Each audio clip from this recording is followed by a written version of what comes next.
Puji Tuhan, haleluya. Ada Shalom Tiberias. Apa kabar Bapak Ibu semua? Luar biasa senang kembali bisa bertemu dengan Bapak Ibu di Gereja Tiberias Indonesia, ya, cabang Bekasi Town Square. Dan puji Tuhan, ya, sampai hari ini semua karena anugerah Tuhan, amin. Ya, saya doa semua sehat, amin, diberkati ya. Apapun tantangan dalam hidup, biasa itu namanya proses. Segala sesuatunya pasti mendatangkan kebaikan dalam hidup kita, amin. Oke, kita langsung masuk dalam firman Tuhan. Kita bisa dikeluarkan judul khotbah saya pada sore hari ini. Judulnya adalah setiap hari katakan terima kasih Tuhan Yesus. Ya, setiap hari kita harus mengatakan terima kasih Tuhan Yesus. Apa maksud dari kalimat ini? Nanti saya akan terangkan ya. Kita pelajari dari Alkitab kita dulu. Buka 2 Timotius 3 ayat 1 sampai 2. Ya, 2 Timotius 3 ayat 1 sampai 2. Silakan Pak. Demikian firman Tuhan.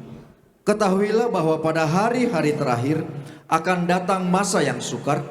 Manusia akan mencintai dirinya sendiri dan menjadi hamba uang. Mereka akan membual dan menyombongkan diri. Mereka akan menjadi pemfitnah. Mereka akan merontak terhadap orang tua dan tidak tahu berterima kasih, tidak mempedulikan agama. Oke, slide selanjutnya. Alkitab menjelaskan bahwa di akhir zaman orang hidup dengan tidak tahu berterima kasih. Sebabnya Tuhan menghendaki agar sebagai anak-anak Tuhan kita harus selalu berterima kasih dan mengucap syukur karena hidup adalah sebuah proses panjang. Bapak Ibu, hidup ini adalah proses panjang. Ya, kita harus menyadari kalau sampai hari ini kita hidup, kalau sampai hari ini Bapak Ibu dan saya diberkati, kalau sampai hari ini Bapak Ibu dan saya bisa melihat pertolongan dan mujizat, ya, kalau bukan karena Tuhan kita tidak bisa. Alkitab tadi mengatakan bahwa di akhir zaman akan ada banyak masa sukar. Dan Alkitab tadi mengatakan juga ciri-ciri orang di akhir zaman apa? Salah satunya adalah tidak tahu berterima kasih. Bapak Ibu baca Alkitab, kita pernah membaca tentang 10 orang kusta. Ya, 10 orang kusta itu 10-10-nya mendapatkan kesembuhan dari Tuhan. Kalau Bapak Ibu belajar tentang sakit kusta, menurut hukum Taurat, orang yang kena kusta itu tidak punya pengharapan hidupnya. Jadi Bapak Ibu bisa bayangkan kalau kalau orang kusta bertemu dengan ahli Farisi, ahli Taurat, habis mereka. Kenapa? Karena ahli Farisi, ahli Taurat akan memaparkan apa yang harus dilakukan menurut hukum Musa terhadap orang yang kena sakit kusta.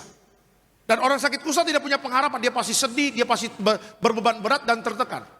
Tapi lihat, ketika orang kusta bertemu dengan Tuhan Yesus, apa yang Tuhan katakan kepada mereka? Mereka tetap punya pengharapan. Dan akhirnya Alkitab menceritakan 10 orang kusta itu sembuh. Ya, tapi dalam ceritanya Bapak Ibu bisa pelajari bahwa 9 orang yang sakit kusta itu pulang, cuma 1 yang datang kepada Tuhan. Ngapain yang 1 itu? Mengucapkan terima kasih Tuhan Yesus. Nah, pertanyaannya adalah kita ini posisinya di mana? Ya, sudahkah kita setiap hari mengatakan terima kasih kepada Tuhan Yesus?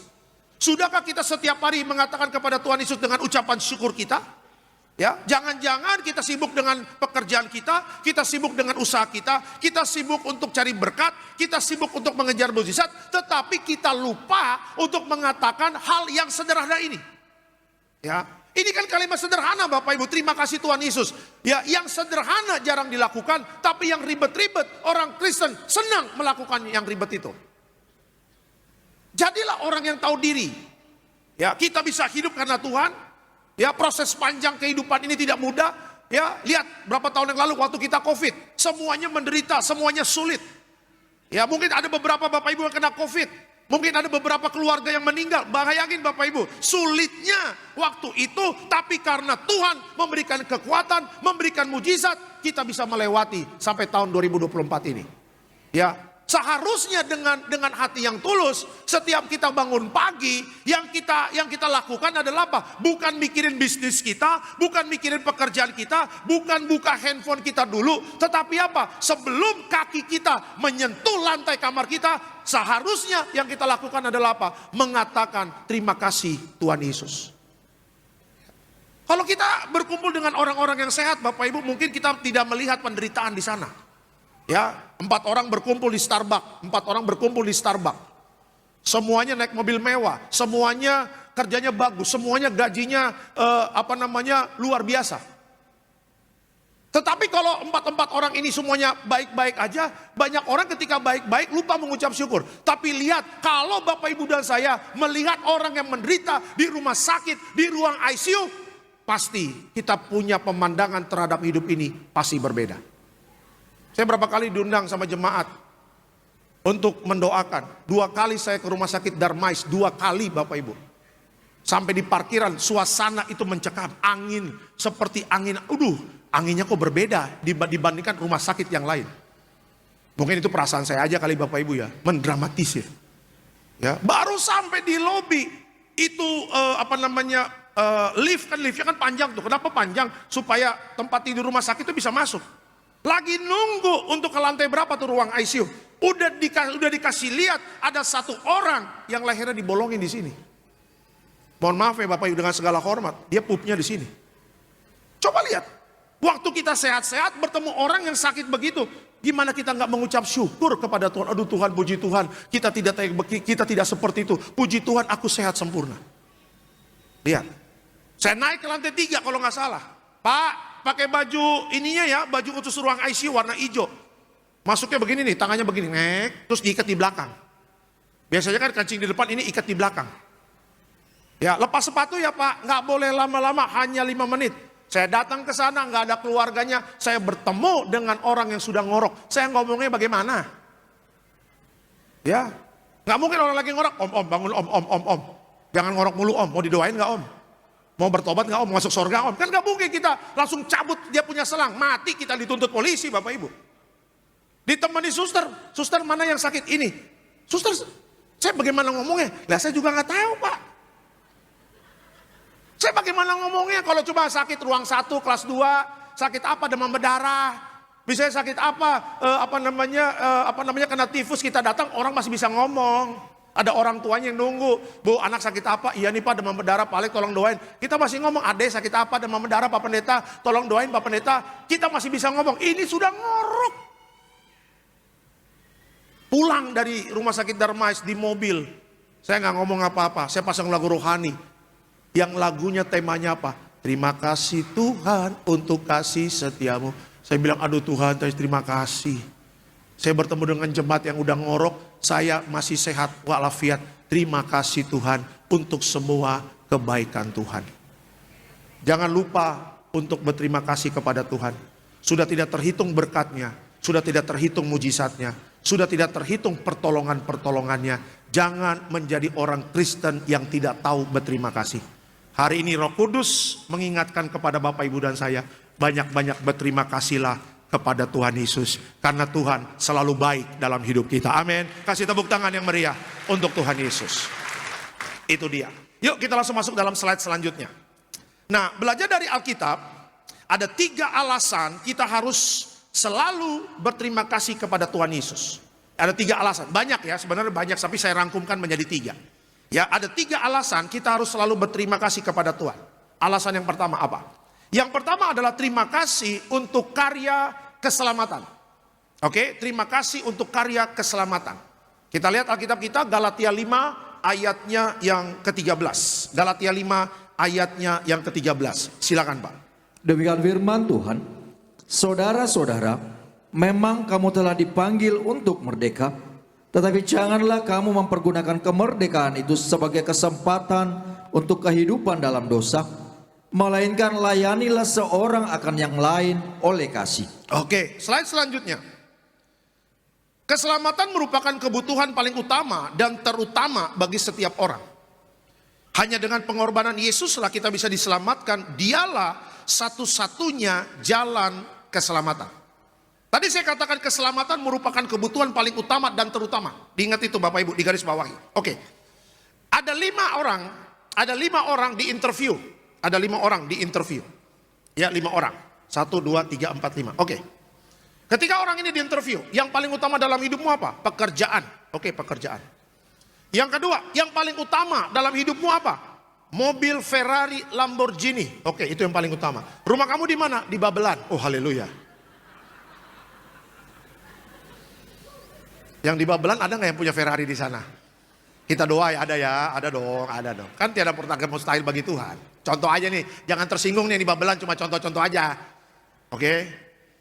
Ya, yang paling utama apa? Lamborghini, Ferrari. Itu yang kedua, yang paling utama. Yang ketiga, menurut kamu yang paling utama apa? Tas Hermes, Gucci yang paling utama. Ya, yang keempat, yang paling utama apa? Jalan-jalan ke Eropa dan nanti terakhir ke tanah perjanjian Israel. Saya ingin melihat napak tilas bagaimana pelayanan Yesus di sana, yang paling utama. Dan yang terakhir, apa yang menjadi paling utama dalam hidupmu yang paling terakhir? Cincin berlian. Tuh lihat. Ya, Bapak Ibu, kalau kebutuhan yang paling utama cuma pekerjaan, Allah nggak bakal pernah menjadi manusia. Ya, kalau kebutuhan manusia hanya mobil Ferrari, mobil sport, Allah nggak mungkin menjadi manusia. Kalau kebutuhan kita hanya tas Hermes, tas Gucci, tas branded, Allah nggak mungkin menjadi manusia. Kalau kita cuma jalan-jalan di Eropa, Allah tidak mungkin menjadi manusia. Kalau cincin berlian, Allah tidak mungkin menjadi manusia. Tapi kenapa Allah menjadi manusia? Karena Allah tahu kebutuhan paling utama manusia adalah keselamatan. Ya, semuanya Bapak Ibu punya nih, semuanya. Ya, mulai dari apa? Pekerjaan, tambang di mana-mana, tambang minyak bumi Bapak Ibu punya, tambang batu bara Bapak Ibu punya, tambang timah Bapak Ibu punya, bisnis bawang putih, bawang merah, putih abu ada semua di sana. Ya, punya. Wah, udah begitu ini rumahnya 10 berderet mobil sport. Ya, buka rumah, buka kamar, satu lemari besar, tas branded semua. Ya, udah begitu bulan depan akan jalan-jalan ke Eropa, sampai ke Antartika. Sampai ke Antartika jalan-jalan. Lihat gunung es. Dan yang terakhir cincin berlian, sampai batu aki semua ada, cincin batu aki. Semuanya ada. Pertanyaan saya, semuanya kita punya, selamat atau tidak ditentukan oleh ini enggak? Tidak. Semuanya kita punya. Apa yang dunia berikan kita punya, tetapi enggak ada Yesus, selesai. Ya, jadi sebagai orang Kristen Bapak Ibu harus menyadari bahwa kenapa kita harus berterima kasih kepada Tuhan. Karena Allah mau menjadi manusia, mau menyelamatkan hidup Bapak Ibu dan saya. Bersyukurlah akan hal itu. Karena kalau Allah tidak menjadi manusia, dia tidak mati di atas kayu salib, selesai kita. Berapa kali saya katakan kalau Tuhan tidak menjadi manusia dan mati, gak ada kita punya iman berkumpul di bumi dan di sorga. Yang ada kita berkumpul di bumi jadi tetangga di neraka Bapak Ibu. Kebayang, Alkitab mengatakan orang kaya yang masuk neraka menderita di sana. Tuhan sudah kasih warning, makanya jangan cinta dunia. Kalau hari ini Bapak Ibu dan saya diselamatkan, berterima kasih Pak akan hal itu. Paulus datang kepada jemaat Galatia. Apa yang jemaat Galatia diajarkan? Apa yang Paulus ajarkan kepada mereka? Kalau sudah dimerdekakan dari dosa, kalau sudah diampuni dari dosa, jangan menyalahkan kemerdekaan yang sudah Tuhan berikan. Ya, jadi kalau kita sudah ditebus oleh darah Yesus, apa tindak lanjutnya? Kan begitu. Seorang anak datang kepada orang tuanya, Ini dua orang tua ini anaknya. Papa mama, aku mengucap syukur papa mama baik. Pergi pagi pulang malam cari uang untuk aku sekolah. Aku berterima kasih. Orang tua mengatakan apa? Nak, terima kasih karena engkau menghargai pengorbanan kami. Hanya sampai di situ kah? Tidak. Orang tua akan mengatakan begini. Bukti kalau kamu menghargai pengorbanan orang tua adalah apa? Sekolah benar. Sekolah yang rajin nak. Berprestasilah nak. Jangan bolos. Jangan tawuran. Ke sekolah jangan bawa kelewang. Ya, jangan pacaran-pacaran nak, jangan juga lakukan hal yang tidak benar, jangan narkoba, jangan ikut pergaulan bebas. Kalau engkau memang menghargai pengorbanan papa mamamu. Jadi kalau anak-anak sekolah mengatakan I love you papa mama, tapi sekolahnya tawuran, di sekolah coba pacaran-pacaran, fix berarti anak ini tidak menghargai pengorbanan orang tuanya yang kerja pagi pulang malam untuk menyekolahkan anaknya. Anak muda dengar ini. Kalau engkau mengatakan saya sayang sama papa mama, kalau engkau mengatakan apa? Saya menghargai pengorbanan orang tuaku yang bekerja dari pagi pulang malam, tapi di sekolah cuma pacaran, nilaimu jelek, berarti engkau tidak menghargai pengorbanan orang tuamu. Tinggal tunggu mainnya. Nanti kau jadi orang tua, anakmu tidak menghargai pengorbananmu, pusing kepala ngana. Karena hidup ini tabur tuai. Tabur tuai. Tadi lihat apa yang Alkitab katakan, banyak yang memberontak terhadap orang tua tadi. Ya, banyak anak-anak muda tidak hormat sama orang tua. Katanya sayang, buktinya mana? Jadi kalau kita mengatakan saya orang Kristen Pak Pendeta, saya orang Kristen, saya bersyukur saya sudah diselamatkan. Bagaimana caranya dalam hidup kita? Jaga pertobatan dan kekudusan Bapak Ibu dan saya. Amin. Alkitab mengatakan apa? Yang sudah merdeka jangan menyalahgunakan kemerdekaan dengan apa? Hidup dalam dosa. Stop. Yang dulu masih ngaco-ngaco, balik ke jalan yang benar. Ya, Pak Pendeta, aduh, puji Tuhan Pak. Ya, biasanya kalau gaji, dapat bulanan gajian, saya selalu diajak sama teman karaoke di kota. Wih, banyak kuntilanaknya Pak karaoke-nya. Tapi Pak, walaupun ada kuntilanak, kami karaoke lagu rohani Pak. Ah, lagu rohani. Kiri kanan kan kuntilanak pakai baju seksi. Lagunya apa? Ya kan, janjimu seperti fajar pagi hari. Wih. Saya bilang, "Duh, lu jangan bodoh-bodohin pendeta deh." Ya. Ya, kok bisa? Kita kan mantan pemain lama juga, kita juga tahu, saya bilang. Mana ada karaoke di kota, kiri kanan kuntilanak, lagunya lagu rohani. Apalagi lagunya Nikita, selamat pagi Bapak, ya selamat pagi Bapak di karaoke. Pasti lagunya apa? Cinta satu malam, oh indahnya cinta satu malam, nah itu dia. Pasti kalau apalagi sama kuntilanak sambil minum, joget-joget di atas meja. Ini yang tertawa-tertawa mantan pemain lama juga nih kayaknya ini. Yuk, setiap hari ketika kita bangun pagi, Tuhan kasih nafas kehidupan sama kita, katakan apa? Terima kasih Tuhan untuk keselamatan yang sudah Tuhan berikan. Terima kasih Tuhan karena Allah menjadi manusia, karena anugerahnya aku diselamatkan. Bimbing aku Tuhan supaya aku hidup dalam pertobatan dan kekudusan. Bimbing aku Tuhan supaya hidupku menyenangkan hati Tuhan. Saya percaya kalau kita mengerjakan keselamatan dengan takut dan gentar, masa depan Bapak Ibu pasti diberkati Tuhan. Amin. Kasih tepuk tangan yang meriah untuk Tuhan Yesus. Ya. Jadi alasan yang pertama kenapa kita berterima kasih kepada Tuhan, alasan yang pertama adalah karena kita berterima kasih untuk karya keselamatan. Upah dosa adalah maut. Kita yang sudah dimerdekakan dimerdekakan dari dosa, jangan lagi sembarangan hidup kita. Itu yang pertama. Yang kedua, kita berterima kasih kepada Tuhan dalam hal apa? Yang kedua, berterima kasih buat berkatnya. Ya, berterima kasih buat berkatnya. Yakobus 1 ayat yang ke-17. Silakan Pak. Demikian firman Tuhan, setiap pemberian yang baik dan setiap anugerah yang sempurna datangnya dari atas, diturunkan dari Bapa segala terang, padanya tidak ada perubahan atau bayangan karena pertukaran. Oke, slide selanjutnya. Tuhan tidak pernah kekurangan stok berkat bagi orang-orang yang percaya kepadanya. Berkat Tuhan adalah anugerah yang tidak terduga tetapi selalu tepat waktu. Ada jemaat mengatakan sama saya, mengatakan begini, Tuhan, Pak Pendeta, sepertinya Tuhan itu tidak memberkati saya. Saya tanya, apa alasannya ibu atau bapak mengatakan hal ini? Tuhan tidak memberikan saya uang. Nah ini yang banyak yang salah. Banyak orang Kristen mengira atau menafsirkan berkat Tuhan itu hanya uang. Salah.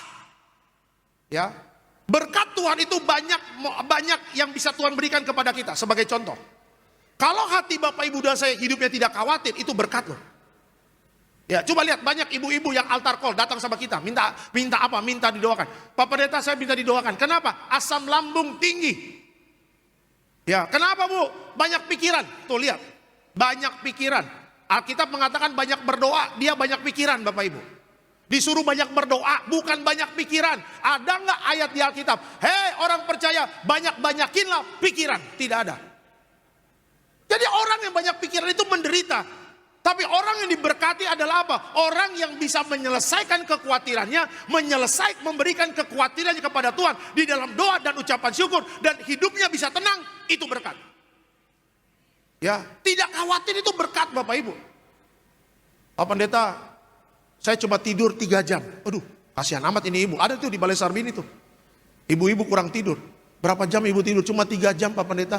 Kenapa ibu kok kurang tidur? Aduh Pak Pendeta, beban berat. Tuh lihat.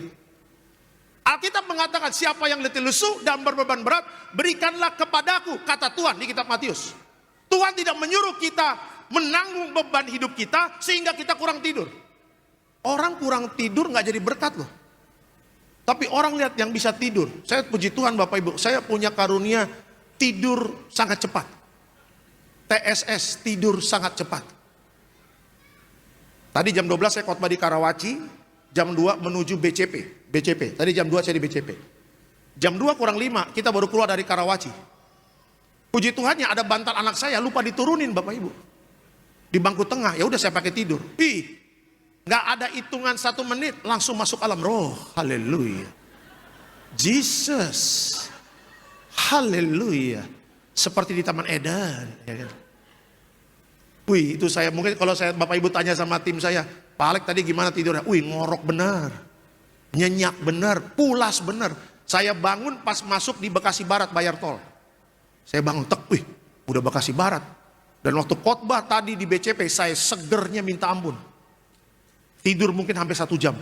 Dan itu berkualitas. Dan saya bersyukur, terima kasih Tuhan masih bisa tidur. Itu juga berkat. Ya, Pak, puji Tuhan Pak, sama suami rukun-rukun Pak, itu juga berkat.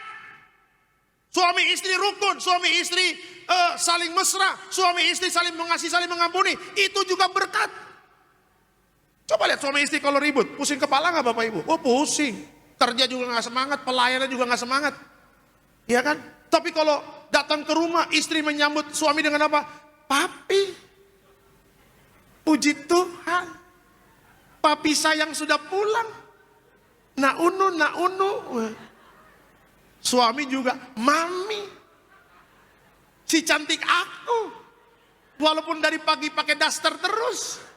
Tapi mami baik, tidak galak. Nak unu.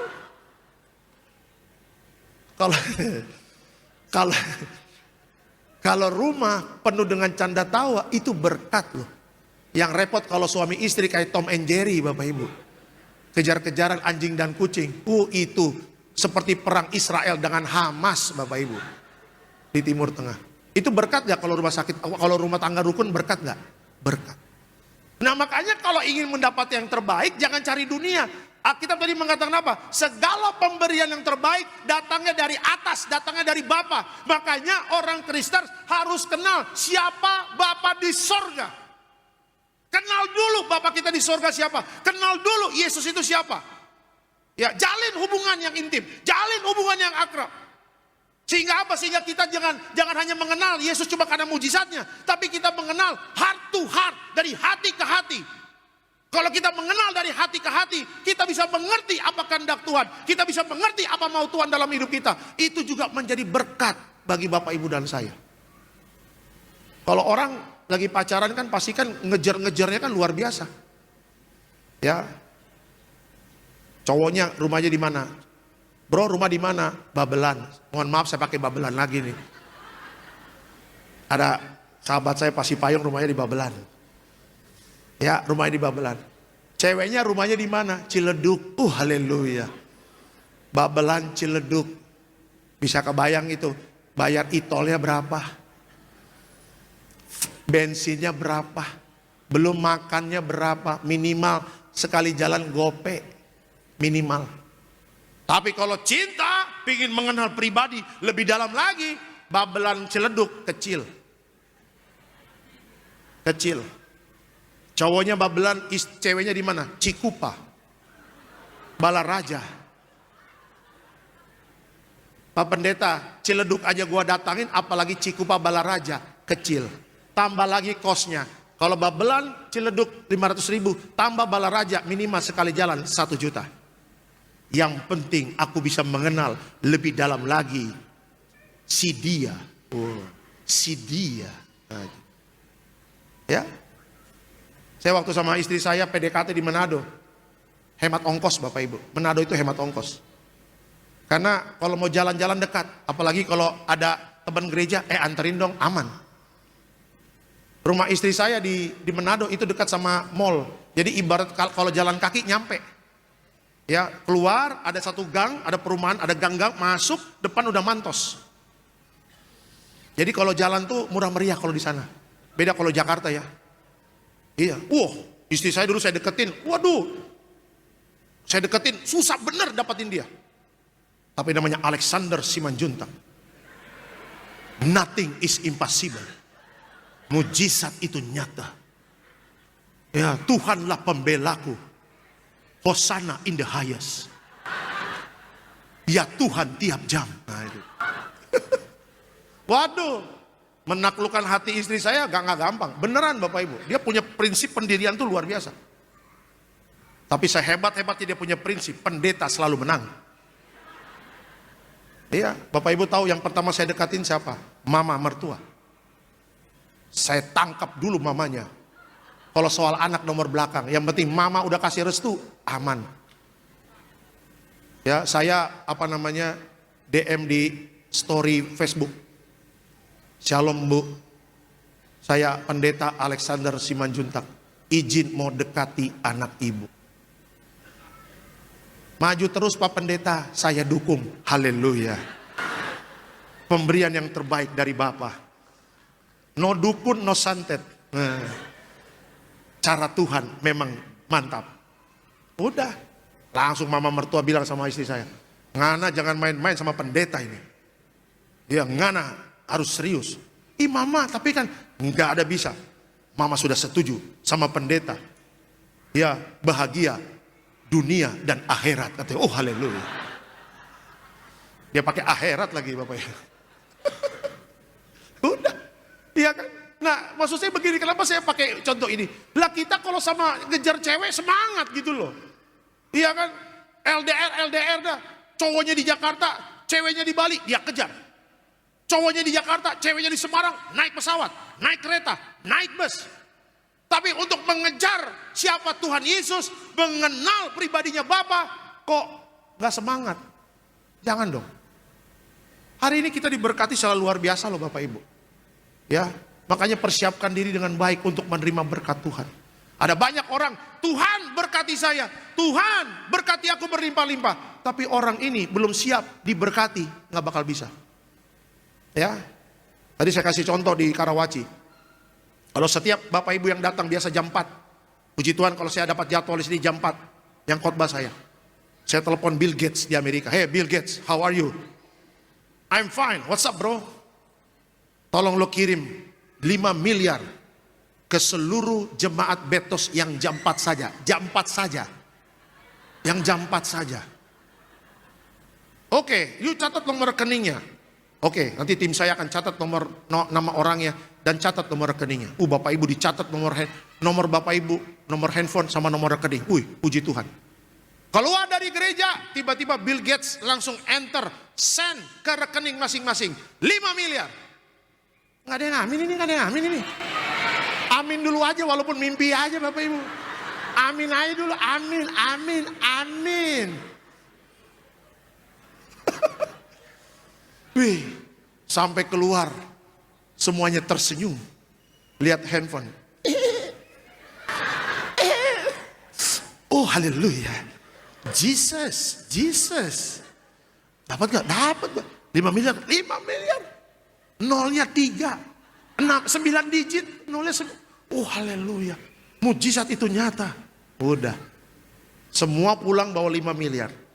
Tapi minggu depan saya nggak yakin semua datang lagi jam 4. Saya nggak yakin. 1000% saya nggak yakin. Karena apa? 5 miliar. Saya lihat di story Bapak Ibu. Udah ada yang ke Singapura jalan-jalan. Udah ada yang di Bali. Sunset. Di Potato Head. Haleluya. 5 miliar. Pak nggak ke gereja. Live streaming aja ya kan.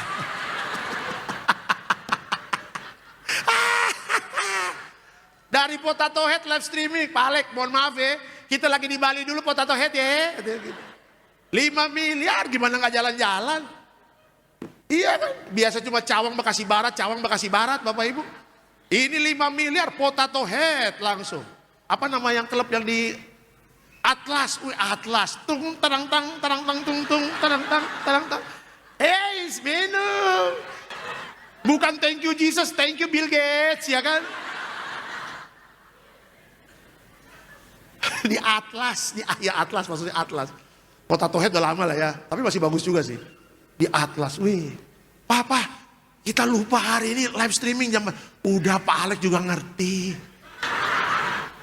Live streaming aja.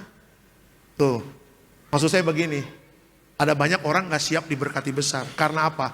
Karena berkatnya jadi gak setia sama Tuhan. Ya, makanya saya ingin katakan kadang-kadang Tuhan izinkan berkat-berkat kecil. Ikan teri lah. Nih mas ikan teri akhirnya kan semangat ke gereja kan. Aduh ikan teri lagi, cari Tuhan.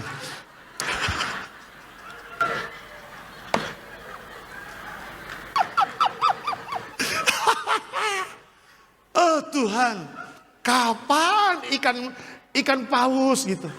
Kapan ikan mas arsik gitu kan? Ikan teri Medan terus. Baca Alkitab, cari dahulu kerajaan Allah dan kebenarannya. Semua akan ditambah. Aduh semangat lagi ibadah. Ya, minggu depan ikan teri lagi. Oh Tuhan, semangat kata Tuhan. Semangat, semangat. Bapak Ibu tahu nggak? Semakin Bapak Ibu semangat mengenal pribadinya Tuhan, itu semakin Bapak Ibu dan saya mendekati berkat yang Tuhan siapkan. Ya, makanya jangan cari berkatnya dulu. Kenali pribadi Bapa, si pemberi yang terbaik dari atas itu. Kalau kita mengenal pribadinya Bapa, mengenal karakternya, mengenal apa yang dia mau, mengenal apa yang dia tidak mau kita lakukan, saya percaya semakin kita mengenal Bapa di sorga dengan baik, semakin kita mendekati berkat-berkat yang besar Tuhan berikan kepada kita. Amin. Kasih tepuk tangan yang meriah untuk Tuhan Yesus. Ya. Jadi yang kedua kita berterima kasih karena apa? Yang pertama tadi berterima kasih atas keselamatan, yang kedua berterima kasih karena berkatnya. Ya, apapun seberapapun besar, sekecil apapun, sebesar apapun berkat Tuhan, berterima kasih. Ya, sama Tuhan. Itu yang kedua. Dan yang ketiga kita berterima kasih karena apa? Berterima kasih buat penghiburan dan bimbingannya. Ya, berterima kasih buat penghiburan dan bimbingannya. Yesaya 41 ayat yang ke-10. Silakan Pak. Demikian firman Tuhan. Janganlah takut sebab aku menyertai engkau. Janganlah bimbang sebab aku ini Allahmu. Aku akan meneguhkan bahkan akan menolong engkau. Aku akan memegang engkau dengan tangan kananku yang membawa kemenangan. Oke. Slide selanjutnya apa? Terima kasih kepada Tuhan karena dia berjanji untuk menyertai, menopang kita dalam setiap langkah hidup kita.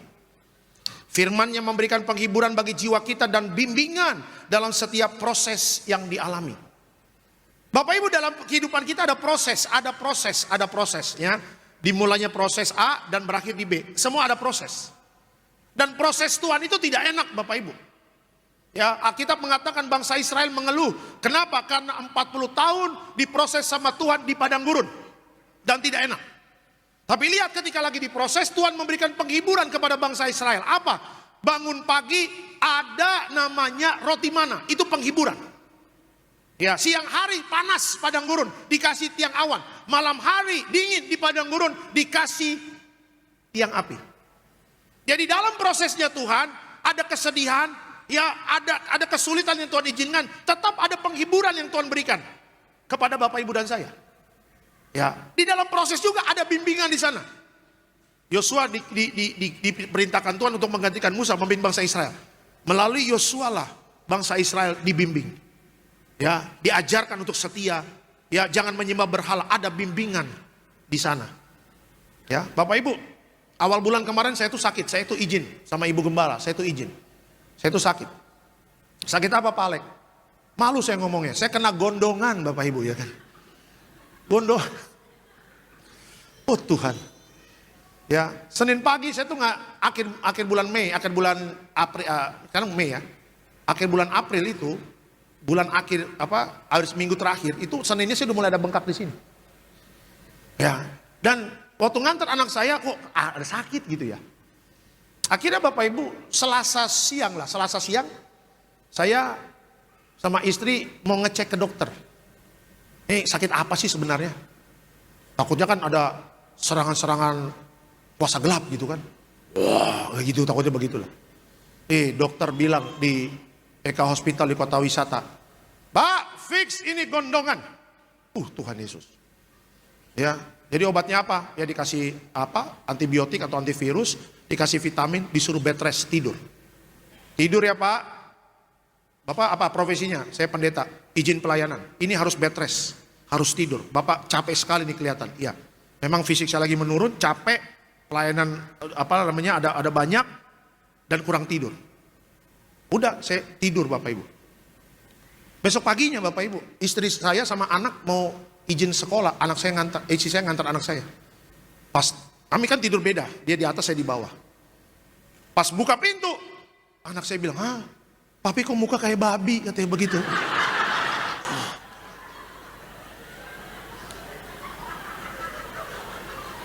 Mekel sudah. Waduh, saya kaget, bengkak. Oh Tuhan, muka saya kenapa begini? Saya bilang. Hilang kegantengan saya Bapak Ibu. Kan orang-orang banyak yang bilang saya mirip Jeremy Thomas, Bapak Ibu kan begitu. Ada banyak orang begitu, kalau palek kurusan, kasih brewok, geli deh gitu kan. Ya pasti mirip Jeremy Thomas, ada yang bilang begitu. Cuma saya kan orangnya, ya kita low profile aja begitu. Low profile.